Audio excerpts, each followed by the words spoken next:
नमस्कार साथियों, राहुल मिश्रा नाम से पुकारा जाता है हमको और आप देख रहे हैं बुंदेली हलचल। साथियों, आज हमारे साथ प्रदेश कांग्रेस के प्रवक्ता डॉक्टर संदीप सबलोग जी मौजूद हैं। सागर में कई ऐसे प्रोग्राम हुए हैं जो भ्रष्टाचार की बलि चढ़ गए हैं और कई ऐसे मुद्दे हैं जो आगे आने वाले सालों में भी और गरमाएंगे। तो आज हमारे साथ इन्हीं सभी बातों पर बात करने के लिए हैं डॉक्टर संदीप सबलोग। सर, आपका बहुत बहुत स्वागत है। धन्यवाद। पहले तो एक बेसिक परिचय आपका। पब्लिक एडमिनिस्ट्रेशन के शोध छात्र रहे आप। उस पब्लिक एडमिनिस्ट्रेशन के छात्र संदीप से लेके आज डॉक्टर संदीप सबलोग प्रदेश प्रवक्ता बन चुके हैं। कैसा रहा ये सफ़र? देखिए, पढ़ने लिखने का शौक़ तो मुझे बचपन से ही रहा। पृष्ठभूमि हमारी शिक्षित परिवार है हमारा, और पढ़ने का शौक़ रहा। तो मेरी पोस्ट ग्रेजुएशन कॉमर्स से रही। उसके बाद मुझे लगा कुछ अलग नया ज्ञान प्राप्त करना चाहिए, और मैंने इस नाते पब्लिक एडमिनिस्ट्रेशन की पोस्ट ग्रेजुएशन की डिग्री की। और उसके बाद इसी विषय में मैंने उसी समय, चूँकि पंचायती राज एक नया प्रादुर्भाव हुआ था हमारे भारत में 1994 जी, तो उसी दौरान मेरा रजिस्ट्रेशन हुआ और मैंने पंचायती राज और ग्रामीण विकास विषय के साथ पीएचडी अपनी प्रारंभ की, जो 2000 में अवार्ड हुई। तो सर, आप हैं कहाँ से वैसे? सागर से हूँ। यही जन्मभूमि है, यही कर्मभूमि है। यही कर्मभूमि रहेगी? बिल्कुल। आगे खुद को विधायक के पद पर देखते हैं क्या? नहीं, ऐसा तो नहीं है। देखिए, आदमी निश्चित रूप से कुछ महत्वाकांक्षाएं लेकर अपना काम शुरू करता है, लेकिन मैंने अपने काम को जनता की सेवा, समाज की सेवा और राष्ट्र की सेवा को समर्पित किया है। मेरी ऐसी कोई महत्वाकांक्षा नहीं है। चूँकि राजनीतिक दल से एक विचारधारा के साथ जुड़ा हूँ और वहाँ से जिम्मेदारियाँ मिलती हैं। यदि भविष्य में ऐसा पार्टी कहीं जिम्मेदारी सौंपेगी या योग्य समझेगी, तो उसमें भी मुझे पीछे हटने की आवश्यकता नहीं है। और यदि जनता चाहेगी तो मैं उनका प्रतिनिधित्व करने को भी तैयार रहूँगा। तो सर, एक जो इशू हमारे सागर शहर में सबसे पहले से काफ़ी वर्षों से पनपता हुआ आया है, और मुझे लगता है इस बार के बाद भी यह पनप के फिर से वापस आएगा, जैसे कि तालाब सफाई का मुद्दा। तालाब सफाई एक सागर मंथन की तरह है। एक ऐसा है कि पता नहीं ये कब पूरा होगा। हर तरह के राजनेता आते जाते हैं, राजनेताओं से एक प्रोजेक्ट आता है। इस बार तो और व्यापक स्तर पर अश्वत्थ इंफ्राटेक को ये 93 करोड़ का प्रोजेक्ट स्मार्ट सिटी के अंदर में डाला गया, और उसके बाद भी हम देख रहे हैं कि तालाब सफाई, जो सफलता हम सोच रहे थे वह सफलता तक तो नहीं पहुंची। इस पर आपका क्या कहना है? देखिए, सागर में सबसे पहले जल संकट और उसके बाद सागर की तालाब की सफाई, ये दो ऐसे कामधेनु मुद्दे रहे हैं जो स्थानीय प्रशासन, जिला प्रशासन और राजनीतिक क्षेत्र के लोगों के लिए कामधेनु की तरह रहे हैं। जल संकट हमारे यहाँ विकराल रूप में होता था। हर साल जल संकट होता था। हर साल शासन से हम बड़े मात्रा में उसके नाम से राशि लेते थे, और उस राशि का कितना लाभ जनता को मिलता था और कितनी बंदरबाट होती थी, ये उस समय के काम के परीक्षण से लगाया जा सकता है इस बात का अंदाज। इसके बाद जब दिग्विजय सिंह जी की सरकार आई और यहाँ के जल संकट की बात उन तक पहुँचाई गई, तो उन्होंने राजघाट परियोजना के नाम से एक बड़ा काम, बड़ी सौगात सागर के लोगों को दी, तो जल संकट यहाँ से समाप्त हो गया। लेकिन सागर का तालाब जन आस्थाओं का प्रतीक है और लोगों की भावनाएं इससे जुड़ी हुई हैं। यह तालाब भी लंबे समय से शासन, प्रशासन और राजनीतिक लोगों के लिए कामधेनु के रूप में काम कर रहा है। हर साल तालाब सूखता है, हर साल इसके लिए राशि आवंटित करने की मांग उठती है, हर साल राशि आवंटित भी होती है, लेकिन इसका कितना उपयोग होता है ये सम्मानीय मीडिया भी देख रही है और सागर के लोग भी देख रहे हैं। मैं आपको याद दिलाना चाहूँगा आपके चैनल के माध्यम से कि माननीय कमलनाथ जी, जो हमारे मध्य प्रदेश के मुख्यमंत्री रहे हैं, प्रदेश कांग्रेस के अध्यक्ष वर्तमान में, जब पर्यावरण मंत्री केंद्र सरकार में थे, हमारी यूपीए की सरकार थी मनमोहन सिंह जी के नेतृत्व में, उस समय लगभग 25 करोड़ रुपया उन्होंने सागर तालाब के सौंदर्यीकरण और सफाई के लिए आवंटित किया था। लेकिन वह राशि पूरी की पूरी भ्रष्टाचार की बलि चढ़ गई, और वो उस राशि का क्या काम हुआ यह आज तक ना तो नगर निगम बता पाया है, ना प्रशासन बता पाया है, ना राजनीतिक लोग बता पाए हैं। तो सागर का तालाब निश्चित रूप से एक कामधेनु के रूप में यहाँ के लोगों ने, जनप्रतिनिधियों ने भी, और यहाँ के प्रशासन में जो भी लोग रहे हैं अभी तक पिछले सालों में, सब ने इसको एक कामधेनु के रूप में लिया है कि इसके नाम पे जो पैसा आएगा उसमें एक लंबा हिस्सा उनकी जेब में जाएगा, उनके खाते में जाएगा। यही दौर तालाब को लेकर। सीधा निशाना आपका किस पर है? देखिए, निशाना सीधा किसी एक व्यक्ति को जिम्मेदार नहीं ठहराया जा सकता, ठीक है ना। पिछले 15 साल से 16 साल से मध्य प्रदेश में भारतीय जनता पार्टी की सरकार है। 1994-95 के बाद से चाहे हम नगर निगम की बात करें, चाहे सागर विधानसभा की बात करें, चाहे सागर लोकसभा की बात करें, सभी पर भारतीय जनता पार्टी के जनप्रतिनिधियों का कब्जा रहा है। लोगों ने भारतीय जनता पार्टी के जनप्रतिनिधियों को चुन के भेजा है, लेकिन इनने अपने दायित्वों का निर्वहन, और मैं तो ये कहूंगा कि इन्होंने अपने राजधर्म का ईमानदारी से निर्वहन सागर के विकास को लेकर, सागर के लोगों की समस्याओं के निराकरण के लिए नहीं किया है, जो बेहद दुर्भाग्यपूर्ण है। संदीप जी, एक मुद्दा जो हमारे सागर में काफ़ी समय से अभी उठा, कुछ समय से पहले जब ये कोरोना वायरस की सेकेंड वेव आई, मुख्यमंत्री जी ने एक बीना में अस्थायी अस्पताल का लोकार्पण किया और यह कहा कि ये अस्पताल भविष्य की चुनौतियों को ध्यान में रख के बनाया गया है। आप इस अस्पताल निर्माण से कितने संतुष्ट हैं? देखिए, जिस समय अस्पताल निर्माण की घोषणा की गई थी, वह समय सागर के लिए, पूरे मध्य प्रदेश के लिए, पूरे देश के लिए बेहद संकटपूर्ण समय था। और मुख्यमंत्री जी ने जिस तरह से घोषणा की थी कि वो अगले एक सप्ताह या 10 दिन में वो हॉस्पिटल तैयार हो जाएगा, तो निश्चित रूप से उस समय इतनी ज़रूरत थी और उन्होंने 1000 बिस्तर की अस्पताल की घोषणा की थी। लेकिन फिर देखने में ये आया कि 1 डेढ़ 2 महीने तक हो गए और वो अस्पताल 1000 से घटकर 600 पर आया, 600 से 200 पर आया, 200 से 60 पर आया। और इस बीच में मुख्यमंत्री जी स्वयं, मुझे लगता है, कम से कम 3 बार उस अस्पताल का निरीक्षण करने पहुंचे और उनके अलावा कुछ केंद्र के मंत्री, कुछ हमारे स्थानीय मंत्री और प्रशासन के लोग लगभग 1 दर्जन बार वहां पर भ्रमण करने गए, उसका निरीक्षण करने गए। और जब तक वह अस्पताल तैयार हुआ, तब तक कोरोना की जो लहर, जो विकराल रूप में हमने सामना किया है, हमने देखी है, वो समाप्त हो चुकी थी। और उसके बाद इस अस्पताल का उद्घाटन किया। तो मेरा अपना ये मानना है कि ये मध्य प्रदेश की सरकार जो है, मुख्यमंत्री शिवराज सिंह जी की सरकार जो है, केवल और केवल प्रचारवादी और उत्सवधर्मी सरकार है। जिस तरह से लोग उस समय इस संकट से जूझ रहे थे, अस्पतालें लाशें उगल रही थीं, शमशान घाट चिताओं के ज्वालामुखी बने हुए थे, जनता सांस के लिए एक जगह से दूसरे जगह भटक रही थी, उस समय स्वास्थ्य सेवाओं की और चिकित्सा की जरूरत थी। तब माननीय मुख्यमंत्री जी और उनकी सरकार के लोग उत्सव मना रहे थे, भ्रमण कर रहे थे। ये बहुत दुर्भाग्यपूर्ण है। ये अस्पताल बना, उस पर करोड़ों रुपया खर्च हुआ और जिस दिन उद्घाटन होना था, उसके ठीक 1 दिन पहले थोड़े से पानी और हवा में अस्पताल का बहुत बड़ा हिस्सा धराशायी हो जाना अस्पताल में हुए बड़े पैमाने पर भ्रष्टाचार को उजागर करने के लिए पर्याप्त है।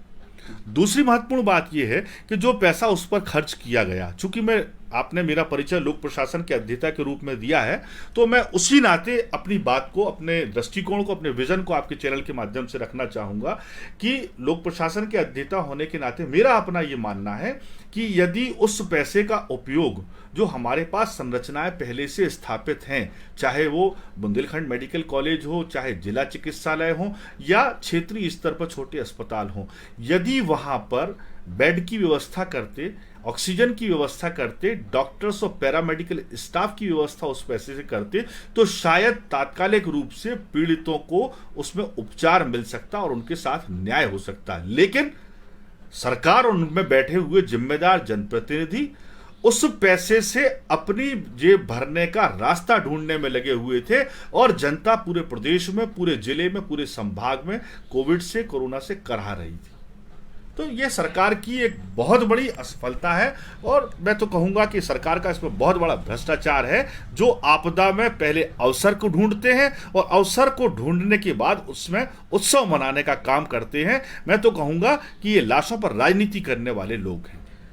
जी, जैसा आपने कहा, ये बात सही है कि मुख्यमंत्री जी ने उस समय जब ये एकदम कोरोना पीक पर था, तब दमोह चुनाव संपन्न हुआ, काफ़ी लाशें हमारे मध्य प्रदेश में जलाई गई और आंकड़ों का तो मैनिपुलेशन का कोई सवाल ही नहीं। लेकिन इस पर भी एक बात आती है संदीप जी कि कांग्रेस यहाँ पर अन्य राज्यों में भी है, जैसे कि छत्तीसगढ़, राजस्थान और कई अन्य जगह, जैसे पंजाब में भी, तो इन जगहों पर भी ये स्थिति बिल्कुल एकदम कहें तो समान थी।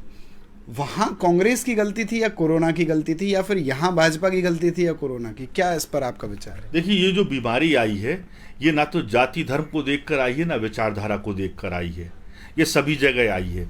और इस बीमारी के आने के पहले विश्व स्वास्थ्य संगठन WHO से लेकर हमारे कांग्रेस पार्टी के लाडले नेता माननीय राहुल गांधी जी ने भी इस सरकार को चेताने का काम किया था कि समय रहते सरकार चेत जाए और व्यवस्था करे। लेकिन सरकार कभी ट्रंप को बुलाकर नमस्ते ट्रंप कर रही थी, कभी दूसरे आयोजन में व्यस्त थी, और इस तरह उसने बिल्कुल ध्यान नहीं दिया। जिस समय सीधे तौर पे हमारी देश की जनता इसकी चपेट में आई, तब सरकार की आंखें खुली और इस पूरे देश में, प्रदेश में और हमारे जिले में हाहाकार मच चुका था। तो मेरा कहने का आशय ये है कि ये महामारी जो आई, ये जाति धर्म और क्षेत्र को देखकर नहीं आई, ये समान रूप से सब जगह आई। जिम्मेदारी केंद्र सरकार की बनती थी। केंद्र सरकार को पूरे देश में समय रहते इसकी जांच परीक्षण का काम शुरू करके और उपाय शुरू करना थे, जो वो नहीं किया, उसमें वो फेल साबित हुई है। एक और स्मार्ट सिटी का मुद्दा हमारे सामने आता है। जो स्मार्ट सिटी के अभी इतने सारे काम चल रहे हैं सागर में, हम जगह जगह देख रहे हैं कि कहीं इस तरफ नालियों का काम चल रहा है, कहीं सीवेज सिस्टम को दुरुस्त बनाने के लिए काम चल रहा है, कहीं रोडों का निर्माण हो रहा है, और कई कई बड़े बड़े प्रोजेक्ट सैंक्शन हो रहे हैं। सागर से कई मंत्री भी आते हैं, चाहे कांग्रेस की सरकार रहे चाहे भाजपा से, 2 या 3 मंत्री हमेशा होते हैं। सागर की 8 विधानसभाओं सीट में से 2 या 3 मंत्री हमेशा बनते हैं।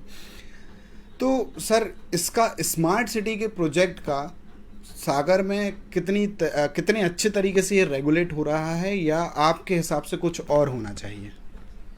स्मार्ट सिटी का प्रोजेक्ट जो हमारे सागर के लिए मिला, केंद्र सरकार का प्रोजेक्ट है ये, और केवल बीच के 15 महीने कांग्रेस की मध्य प्रदेश में सरकार रही। इसके पहले भी और अभी भी भारतीय जनता पार्टी की सरकार मध्य प्रदेश में भी है और केंद्र में भी है।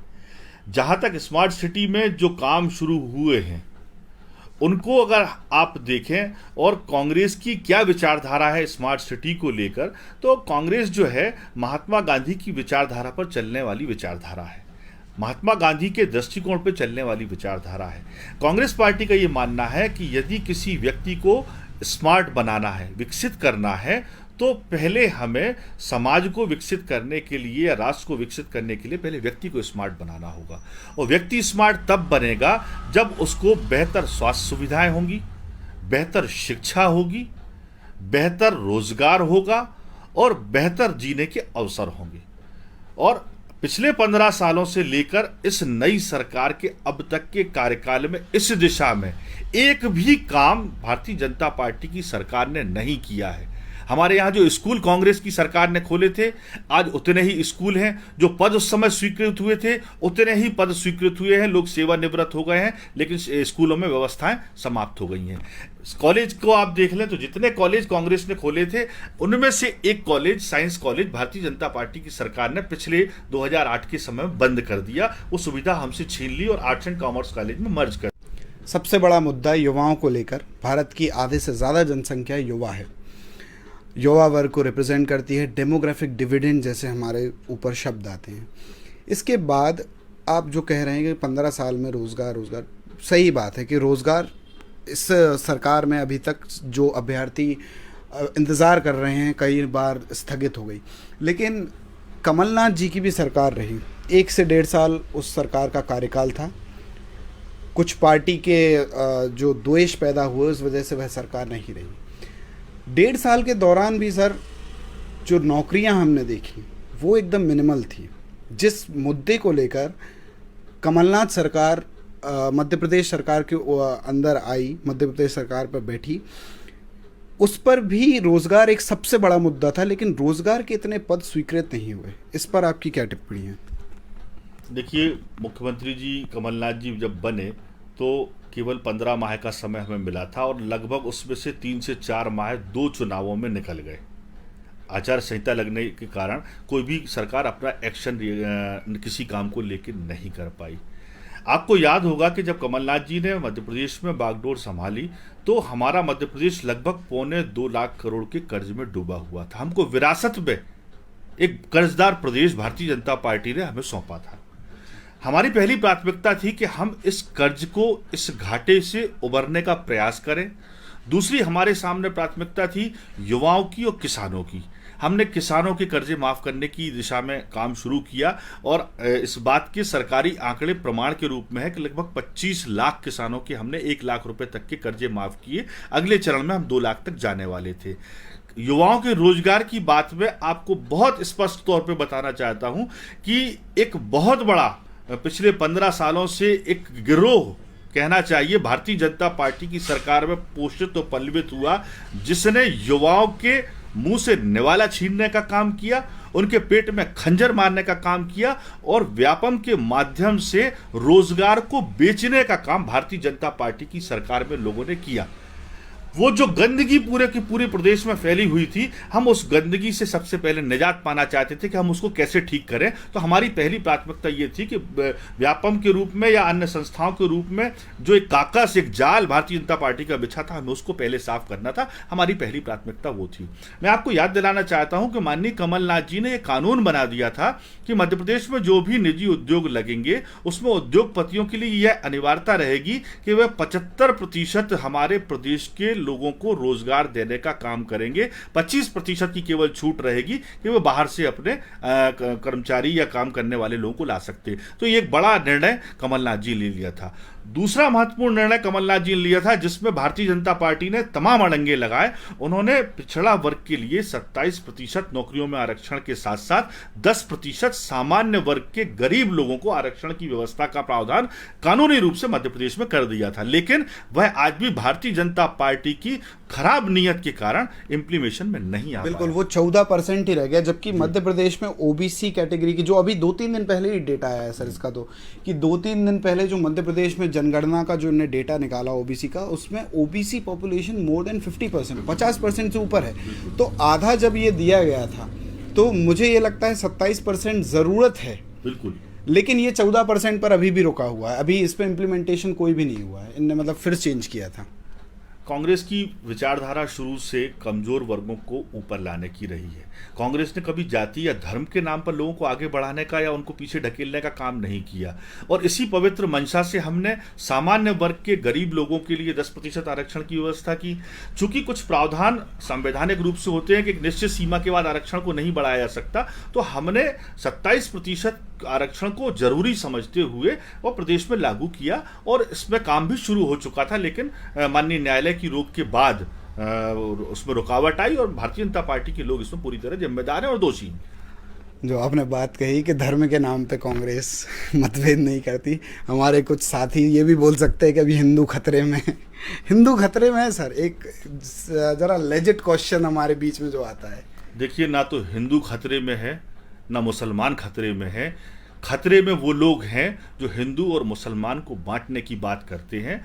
देश का युवा, देश का आम नागरिक इतना जागरूक हो चुका है कि वह अब इन धर्म, जाति और संप्रदाय के नाम पर बांटने वाली ताकतों को पहचान चुका है और आने वाले समय में इनको इतना बुरी तरह खदेड़ के जमीन में गाड़ देगा कि इनका अस्तित्व ही खत्म हो जाएगा। कांग्रेस पार्टी ने हमेशा ही आज़ादी के बाद से जिस पवित्र भावना से हमारे देश में 565 रियासतों को मिला के हमने एक अखंड भारत, एक बड़े सपने के साथ एक अखंड भारत बनाने का काम किया था, उस अखंड भारत की संप्रभुता को बचाए रखने के लिए, उस अखंड भारत की एकता और इसके विकास को आगे जारी रखने के लिए कांग्रेस संकल्पित है और इस दिशा में हमारे काम लगातार जारी रहते हैं और आज भी जारी है। सर, एक मुद्दा हम अभी काफ़ी समय से देख रहे हैं सागर में। कुछ नर्सिंग स्टाफ जो बीएमसी में हैं और काफ़ी समय से वो एक हड़ताल पर, एक धरने पर बैठे हुए हैं। इस पूरे मुद्दे पर कांग्रेस भी समर्थन में आई है। ये क्या मुद्दा है और इसका निराकरण क्या होगा, ये आप प्लीज़ बताइए। जो पैरामेडिकल स्टाफ है, ये हमारे समाज की और राष्ट्र की महत्वपूर्ण धुरी है स्वास्थ्य के क्षेत्र में और चिकित्सा के क्षेत्र में। इनके बिना स्वास्थ्य और चिकित्सा का क्षेत्र सफल नहीं है। पिछले कोरोना काल में हमने ये देखा कि मेडिकल कॉलेज हो, चाहे जिला चिकित्सालय हो या पूरा का पूरा स्वास्थ्य हमला हो, इनके पास पैरामेडिकल स्टाफ की बेहद कमी थी। और जब एकदम से बीमारी सामने आई, एकदम से लोग भर्ती होना शुरू हुए, अस्पतालों में पहुंचना शुरू हुए, तो निश्चित रूप से इनकी नई ज़रूरत पड़ी और बहुत सारे लोगों को इसमें भर्ती किया गया, नई नियुक्तियां की गई। जो पुराने लोग काम कर रहे थे उन्होंने भी बड़े समर्पण भाव से काम किया। हमारे मुख्यमंत्री जी ने इनको कोरोना योद्धा का दर्जा दिया। आज जब उनकी ज़रूरत कम हो गई, मैं नहीं कहता कि आगे उनकी ज़रूरत आना है या तीसरी कोई लहर आना, ईश्वर करे ऐसी कोई ज़रूरत हमारे देश को, हमारे समाज के लोगों को ना आए कि उन्हें चिकित्सा और स्वास्थ्य सेवाओं के प्रति मोहताज होना पड़े, लेकिन हमें सतर्क तो रहना पड़ेगा। और जिस तरह से कोरोना योद्धा का आपने दर्जा दिया, बहुत सारे स्वास्थ्यकर्मी, चाहे वार्ड बॉय हों, चाहे नर्सेज हों, मेल फीमेल, बहुत सारे लोग काल के गाल में समा गए, लेकिन उनको जो कोरोना योद्धा का दर्जा मिलने के बाद सुविधाएं मिलना चाहिए थी वो नहीं दी गई। जो आपने आपातकाल के तौर पे संविदा के नाम पर या जैसे भी आपात नियुक्तियां इनकी मेडिकल स्टाफ की जो की थी, उन्हें हटा दिया गया। आज भी पूरे मध्य प्रदेश में हजारों की तादाद में पदों की जरूरत है, सामान्य तौर पर, इमरजेंसी की मैं बात नहीं कर रहा हूं। ऐसी स्थिति में जब हमारा देश अपने अस्तित्व को बचाने के लिए जूझ रहा था, क्योंकि अगर हम जनता को नहीं बचाएंगे तो राष्ट्र का अस्तित्व खतरे में पड़ जाएगा। तो जब जन को बचाने के लिए, राष्ट्र को बचाने के लिए हम जन को बचाने में जुटे हुए थे और उसमें समर्पण भाव से काम कर रहे थे। मैंने बहुत नज़दीक से देखा है, मैंने भी बहुत लोगों की इस कोरोना काल में मदद करने का प्रयास किया है। कोई प्रचार प्रसार की आवश्यकता इनमें नहीं है, लेकिन मैं आपको चैनल के माध्यम से बताना चाहता हूँ कि मैंने बहुत नज़दीक से देखा है कि जिन मरीजों को उनके पिता, उनके पुत्र, उनके भाई, उनके बहन हाथ लगाने से भी घबराते थे, उन मरीजों के लिए अपने हाथ से खाना खिलाने और यहाँ तक कि उनकी जो दैनिक नित्य क्रियाओं के डायपर बदलने जैसे बहुत छोटे काम भी इन कोरोना योद्धाओं ने किए हैं। लेकिन आज जब उनको सम्मान देने की ज़रूरत आ रही है तो सरकार उनको सम्मान देने के बजाय उनका अपमान करते हुए उनके मुंह से निवाला छीनकर एक घृणित काम कर रही हो। मैं तो ये कहूँगा कि राष्ट्र विरोधी कृत्य है कि यदि कोई सीमा पर सैनिक अपनी जान की बाजी लगाकर दुश्मनों से मुकाबला करता है और जब हमारी वो लड़ाई खत्म हो जाती है तो क्या हम उस सैनिक को गोली मार के हत्या कर देंगे या उसको खत्म कर देंगे, उसको नौकरी से निकाल देंगे? ठीक है, उसी तरह का काम इनके साथ भी हो रहा है। आपके अनुसार राष्ट्रवाद क्या है? राष्ट्रवाद का मतलब जो कुछ राजनीतिक विचारधारा के तहत लगाया जाता है, मैं उसे राष्ट्रवाद नहीं मानता। राष्ट्रवाद का सीधा सीधा मतलब है कि राष्ट्र में रहने वाले लोगों को सुविधा, सम्मान, जीने के अवसर और समानता के अवसर मिले, वो राष्ट्रवाद है। एक आपने बहुत अच्छी अच्छी बातें की कांग्रेस को लेकर कि कांग्रेस का क्या रवैया है, कांग्रेस इन कामों के लिए अपना आलोचनात्मक रवैया भी अपना रही है। लेकिन एक बात संदीप जी मैं आपसे ज़रूर करना चाहूँगा, सागर शहर की मेन सिटी की सीट, 8 विधानसभा सीटों से हमारा सागर बना हुआ है। जो मेन सीट है, सिटी वाली सीट, विधानसभा 41 मेरे हिसाब से, शायद मैं नंबर शायद मैं भूल रहा हूँ, या 41 ही है। इस 41वीं विधानसभा की जो सीट है, इस पर 1993 के बाद से आज तक कोई कांग्रेस का लीडर जीत नहीं पाया। 1993 में सुधा जैन की जीत हुई थी और उसके बाद से अभी तक 2019 में शैलेंद्र जैन जी जीते हैं। कांग्रेस कहाँ कमज़ोर है? कांग्रेस का रवैया और कांग्रेस अपनी दृढ़ इच्छाओं से कहाँ पर ऐसा कमज़ोर आ जाती है कि 1993 के बाद से आज तक कांग्रेस यहाँ पर जीत नहीं पाई? देखिए, कांग्रेस ना तो कल कमज़ोर थी ना आज कमज़ोर है। इतना ज़रूर है कि कहीं ना कहीं हमें ऐसा लगता है कि लोगों का विश्वास हम पूरी तरह हासिल करने में विफल रहे हैं, या हमारी और दूसरी जो कमियां हैं, चाहे संगठनात्मक कमियां रही हों, चाहे प्रत्याशियों की कमियां रही हों। और सबसे महत्वपूर्ण बात तो मैं आपसे, आपके चैनल के माध्यम से बताना चाहता हूं कि हमारे देश की और प्रदेश की और ख़ासतौर पर हमारे यहाँ की गरीब जनता छोटे छोटे तात्कालिक मुद्दों पर अपना अभिमत बदल लेती है। सागर जो एक संभागीय मुख्यालय के रूप में आकार लेना चाहिए था, भारतीय जनता पार्टी की सरकार के कई मंत्रियों ने इसे कस्बा कह के खुद ही इसका मजाक उड़ाने का काम किया है। और उनकी सरकार में यदि वो खुद इसको मजाक उड़ाने का काम कर रहे हैं तो इसके सम्मान की दिशा में भी उनको काम करना चाहिए था। प्रश्न आपका ये था कि कांग्रेस क्यों पीछे रह जाती है। तो मुद्दे होते हैं, राष्ट्रीय मुद्दे होते हैं, प्रांतीय मुद्दे होते हैं। उन मुद्दों में भारतीय जनता पार्टी ने 1990 के बाद से जो धर्म का मुद्दा अपनाया और लोगों की धार्मिक भावनाओं को भड़काकर उनके वोट हासिल करने का प्रयास किया। किस तरह की धार्मिक भावना? देखिए, सीधा सीधा मैं आपके चैनल के माध्यम से कोई आरोप तो नहीं लगाना चाहूँगा, लेकिन ध्रुवीकरण हिंदू मुसलमान के नाम पर जिस तरह से ध्रुवीकरण उन्होंने किया और जो जातिवाद का जहर इस समाज में बोने का काम किया है, वह इस देश की राजनीति के लिए तो घातक है ही, वही बीज हमारे सागर के विकास का रोड़ा बना हुआ है। और हमने लगातार बहुत अच्छे प्रत्याशी देने का प्रयास किया, बहुत अच्छे से हमने चुनाव लड़े, लेकिन सर हिंदू मुसलमान का जितना मुझे ख्याल है, मैं तो काफ़ी लेट पैदा हुआ हूँ जब से सागर में भारतीय जनता पार्टी, उसके बाद से ही, लेकिन मैंने जितना देखा जब से होश संभाला है तब से हिंदू मुसलमान को लेकर यहाँ पर कोई ध्रुवीकरण, मतलब कोई मुसलमान कैंडिडेट ना कांग्रेस ने उतारा है ना भाजपा ने, फिर इसमें ध्रुवीकरण कैसा? जो लोगों की विचारधारा है उसका ध्रुवीकरण करने का प्रयास किया जाता है। ऐसा नहीं है कि टिकट का आधार कांग्रेस पार्टी जातिवाद लेती हो।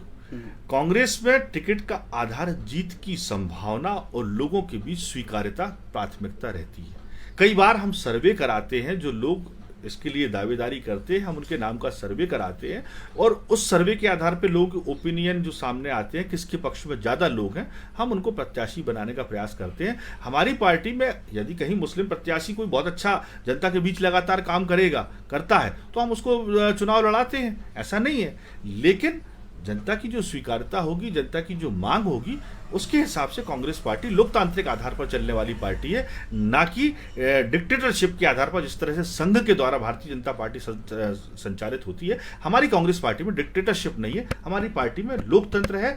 तो गांधी जी की विरासत, नेहरू की विरासत या हमारे स्वतंत्रता संग्राम सेनानियों की विरासत के रूप में देश को सुरक्षित रखने के लिए यदि कार्यकर्ताओं की भावना है तो सोनिया जी अध्यक्ष तब तक बनी रहेंगी। और कोई बहुत अच्छा विकल्प सामने आता है जब उनकी इच्छा नहीं होगी तो हमारे कांग्रेस पार्टी में बहुत अच्छे अच्छे नेता हैं, आगे चल के इसमें परिवर्तन आपको देखेगा। वही मैं आपसे पूछ रहा हूँ, ये खैर मेरा सवाल नहीं है, ये जनता के बीच में जो हम ग्राउंड सर्वे के रूप में ये देखते हैं कि ऐसा है कि ये गांधी फैमिली के तरह ऐसा देखना चाहिए, ये मेरा सवाल नहीं है। मुझे भी पता है कि गांधी फैमिली के अलावा भी कई और अध्यक्ष इसके पहले रहे हैं। ये जो है ये भारतीय जनता पार्टी के द्वारा छोड़ा हुआ शगुफा है, ये जनता की आवाज़ कतई नहीं है, क्योंकि भारतीय जनता पार्टी ये जानती है कि जब तक गांधी परिवार इस देश में कांग्रेस पार्टी का नेतृत्व करेगा तब तक उनके मंसूबे पूरे नहीं होंगे। जिस तरह से वो धर्म के नाम पर, जाति के नाम पर, क्षेत्र के नाम पर, वर्ग के नाम पर देश को बांटने का कुचेष्टा करते हैं, कांग्रेस के रहते, गांधी नेहरू परिवार के रहते भारतीय जनता पार्टी और संघ के मंसूबे कभी पूरे नहीं हो पाएंगे। चलिए संदीप जी, एक शब्द आपसे भी बोलूँगा, लोगों से भी बोलता हूँ, पेट्रोल। शब्द ही अपने आप में ऐसा है जो आग लगाने वाला है, शब्द ही ज्वलनशील है, ठीक है ना। मैं आपको याद दिलाना चाहूंगा 2014 का लोकसभा चुनाव आने के पहले पेट्रोल और डीजल के नाम पर लोगों को भड़काने और उनमें आग लगाने का काम माननीय नरेंद्र मोदी जी, सेठ लाला रामदेव जी, एक हजारे जी, इन सारे लोगों ने पेट्रोल और डीजल के नाम पर इस देश में आग लगाने का काम किया था कि 35 रुपये और 30 रुपये डीजल पेट्रोल मिलना चाहिए। आज वे ही लोग सब गायब हैं और मोदी जी जनता की जेब से पैसा निकालकर उद्योगपतियों की जेबों में डालने का काम कर रहे हैं, सरकारी खजाने को भरने का काम कर रहे हैं। और इस बढ़ती हुई पेट्रोल डीजल की महंगाई का असर सीधे तौर पर आम उपभोक्ता की वस्तुओं पर पड़ रहा है। उसके आय के साधन तो कम हुए हैं लेकिन खर्चे बढ़ गए हैं और देश में महंगाई इतनी ज़्यादा बढ़ गई है कि अब मुझे लगता है कि आने वाले समय में गरीबी का जो एक हमारा रेशो है वो बहुत निचले पायदान पर आने वाला है। लोग अपने घर बेचकर अपनी जमा पूंजी को खत्म करके अपने आप को जिंदा रखे हुए, या तो वो मौत को गले लगाएंगे या फिर इतने निचले स्तर पर आ जाएंगे कि अब भगवान पेट्रोल बोल के ही आपके अंदर भी आग लगे। बिल्कुल। चलिए लास्ट में सर एक छोटा सा रैपिड फायर राउंड जो हमने एक सोचा था, आपको एक नाम बस दिया जाएगा, आपको एक शब्द में यही एक शब्द या एक लाइन में यही बताना है कि आप उनके बारे में या उनके बारे में क्या अभिव्यक्ति रखते हैं। सबसे पहले हम बात करते हैं शैलेंद्र जैन। एक अच्छे जनप्रतिनिधि हैं, समझदार हैं, लेकिन अफसोस है कि पार्टी में उनका वो महत्व नहीं है जो जनता के बीच उनका महत्व है, और उनको महत्व अगर यदि मिलता तो शायद वो सागर के विकास के लिए कुछ और अच्छा कर पाते।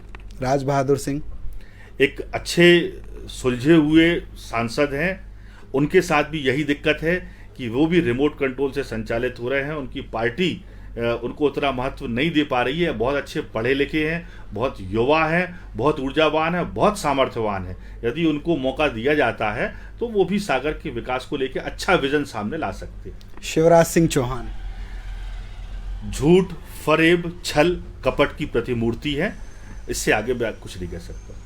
कमलनाथ जी कमलनाथ जी इस देश के एक सम्मानित नेता हैं, और प्रदेश के विकास का जो उन्होंने विजन देखा, जो उनकी दूरदृष्टि है, यदि उनको मौका मिलता है तो प्रदेश निश्चित रूप से आने वाले समय में विकास की नई मंजिलों को पाएगा। नरेंद्र मोदी जी इस बारे में यदि आम जनता के बीच में जाके पूछा जाए तो वो ज़्यादा अच्छे से जवाब दे पाएंगे कि जिस तरह से उन्होंने भ्रम के द्वारा, छल कपट के द्वारा सत्ता को हासिल किया। मैं इसमें शिवराज सिंह को भी जोड़ना चाहूँगा कि जनमत को रौंदने का काम ये लोग करने वाले घोर लोकतंत्र विरोधी लोग हैं। इनके हाथों में देश सुरक्षित नहीं है। राहुल गांधी बहुत बड़े भविष्य द्रष्टा हैं, लगातार देश की चिंता उनको रहती है, युवाओं की, किसानों की, गरीबों की, मजदूरों की चिंता रहती है, और अपने पिता के पद चिन्हों पर चलते हुए जिस तरह से स्वर्गीय राजीव गांधी ने 21वीं सदी के भारत का सपना देखा था, वैसे ही राहुल गांधी जी भी एक खुशहाल, विकसित और मजबूत अखंड भारत के स्वप्न दृष्टा के रूप में सामने है। सर, आपने यदि इतना बोला है, सिर्फ मैं एक अंतिम क्वेश्चन करूंगा, उसके बाद आपके मत जान के इस वीडियो को यहीं पर पॉज करूंगा। एक जो आपने बात बोली, राहुल गांधी जी, आप भी प्रधानमंत्री पद के उम्मीदवार को उनके लिए देखते हैं, लेकिन सर आज जब ग्राउंड सर्वे या ग्राउंड रिपोर्ट की बात होती है तो जनता के सामने जब भी राहुल गांधी जी का नाम लिया जाता है तो कुछ हंसी आ जाती है सर लोगों को। क्यों ऐसा है कि नरेंद्र मोदी के अलावा लोग मोदी सरकार से चिढ़े हुए हैं इस पेट्रोल डीजल की महंगाई में, और काफ़ी अन्य महंगाइयों से चिढ़ चुके हैं, लेकिन जब उनके सामने राहुल गांधी का नाम लिया जाता है तो वो उनके अंदर वो सीरियसनेस क्यों नहीं आ पा रही है कि लोग ये कहते हैं कि राहुल गांधी ही प्रधानमंत्री बन सकते हैं, लोगों में एक मजाक टाइप का बन जाता है। ये भी भारतीय जनता पार्टी ने अपने भय के कारण एक उनको शिगुफा बनाने का काम किया है। यदि वास्तविक धरातल पर देखा जाए तो राहुल गांधी एक सच्चे इंसान हैं और हमेशा जनता की और देश की भलाई की बात की है। आप पूरा का पूरा सिनेरियो पिछले 1 साल का उठा के देख लें तो जो इस बात को आप कहते हैं कि राहुल गांधी के नाम पे लोग हंसते हैं, तो ये आने वाला हम नहीं हंस रहे, लोग जो प्रश्न आया है, लोग हंसते हैं। जी। तो मुझे नहीं लगता कि लोग अब उस बात को नहीं समझ पा रहे हैं। राहुल गांधी जी की बात को लगातार अब गंभीरता से लोग लेने लगे हैं, समझने लगे हैं। रही बात प्रधानमंत्री की, तो मैंने आपको पहले भी बताया, कांग्रेस पार्टी एक लोकतांत्रिक पार्टी है। जब हम बहुमत में आएंगे, हमारे सांसद इस बात को तय करेंगे कौन प्रधानमंत्री बनता है, और जिसका नाम चयन होगा, यदि वह इच्छुक होगा तो उसे बनना होगा, चाहे राहुल गांधी जी का नाम आए या किसी हमारे अन्य केंद्रीय नेता का नाम आए, तो उसको प्रधानमंत्री बनाने के लिए हम लोग आगे आए। बिल्कुल। अंत में डॉक्टर संदीप सबलोग के क्या विचार हैं पूरे क्षेत्र की राजनीति पर, प्रदेश की राजनीति पर, एवं देश में जो राजनीति इस वक्त हो रही है उस पर आपका क्या कहना है? किस प्रकार से ये राजनीति रेगुलेट होनी चाहिए? आज का समय जो राजनीति का समय है, ये बेहद संक्रमण काल मैं इसको मानता हूँ, चूँकि राजनीति विज्ञान और लोक प्रशासन का देता हूँ। जिस शुचिता की राजनीति की आवश्यकता इस देश को है, बल्कि उस शुचितापूर्ण राजनीति को धर्म के रूप में लिया जाना चाहिए। जिस तरह से धर्मांधता की तरफ सरकारें ले जाती हैं, उस धर्मांधता के बजाय राष्ट्रवाद और लोगों की भावनाओं को धर्म समझना चाहिए। लोगों की पीड़ा को सुलझाने का काम राजनीति की प्राथमिकता होना चाहिए, जो आज शायद नहीं है। मुझे अगर ऐसा कोई मौका मिलता है तो मेरा प्रयास यही होगा कि लोगों को अधिकतम उनकी सुविधाओं तक ले जाया जाए और एक ऐसा वातावरण बनाया जाए जिससे एक अपने आप में एक आदर्श राज्य की स्थापना हो सके।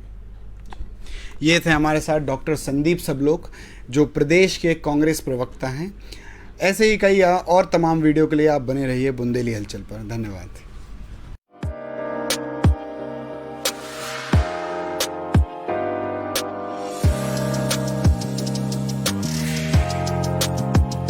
बिरला ज्वेलर्स, कोतवाली रोड, सागर।